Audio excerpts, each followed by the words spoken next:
So this is just a review of the Module 9 worksheet. Now you'll notice that mine is a little bit different setup than yours. I combined it all into one page on yours. But what you needed to do was draw the Lewis dot.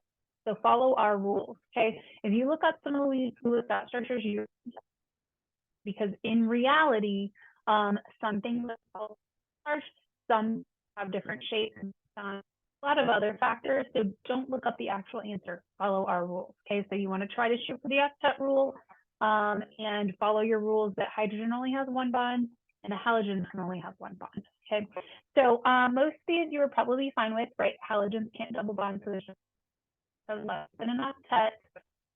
Here is happy. Everything here is happy. In xenon, tetrafluoride, we had 4 extra electrons, so they just have to go in the middle. No double bonds, that would actually make it worse. And so you got fluorine single bonds and then 4 electrons on the middle. Everything here works out when you have 5 single bonds. Again, this one, extra electrons go in the middle. Double or triple bonds would just make this worse. Okay, so this is what ICl2 is going to look like. And then we had the second page, S6. If you drew this as a bent shape, that's totally fine.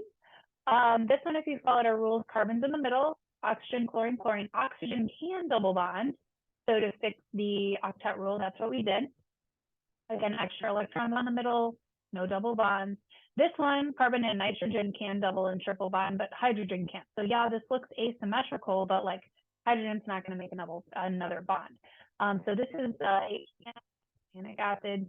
The C and the N should have a triple bond because if they didn't, then they don't have an octet. And we're shooting for octet if we can. Again, octet rule is more of a guideline if you can while still following all the other rules. This one has extra, they just go in the middle. And then you were supposed to do, let's see, we had SF6. This was not your next one. You guys had NO2 with resonance. So NO2, following the octet rules again, it should have looked like this. So that means the double bonds can go on either side. Molecules don't have to be symmetrical. I only need one double bond to fix my octet, so it can go on either side. If you didn't have it drawn like this, you might have tried to make it symmetrical, or maybe you took away an electron, but remember a negative charge means you add an electron, so it would have had 18 valence electrons. I didn't ask you to identify the formal charge in there, and you didn't have to. That was okay. So then you had resonance. You had this. Only one double bond is necessary to fix the octet rule, but then the double bonds could go on any of the sulfur oxygen bonds. So your resonance structures should have the double bonds kind of moving, right? I did want you to identify the formal charges here. If you just did it on one, that's totally fine because then they just move. But sulfur had a +2 formal charge. The oxygen with the double bond had a 0 formal charge, and the oxygens without the double bond had a -1 formal charge. Okay, and then they would just kind of like move around over here. Okay, then down here we have CS2 with resonance structures.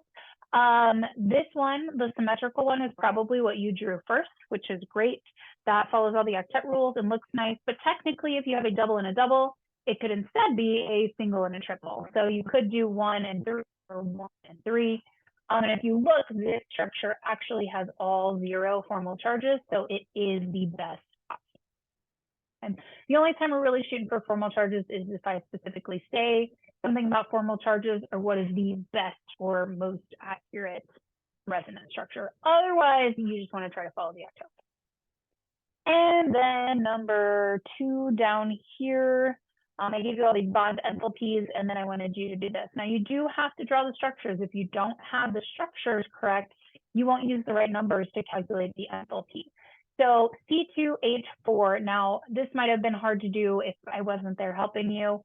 The carbons always go in the middle and hydrogens always go on the outside. This is an organic type molecule. Hydrogen can't have more than one bond, so hydrogens always have to go on the outside. But this is what it would look like, and I do have to have a double bond in order to have the octet rule fulfilled. And then an H2, and then I would have all single bonds over here. So now I did, remember, this is opposite of what we did before when you're using bond enthalpy. It's all the bonds on the left side because you're trying to break them. So that is positive, add all those up. And then minus all the bonds on the right side because those ones are made, and you should end up with -128 kilojoules per mole. Okay. I'm happy to help you with those structures if you need to. I would not have you draw these from scratch without a little bit more guidance in the future.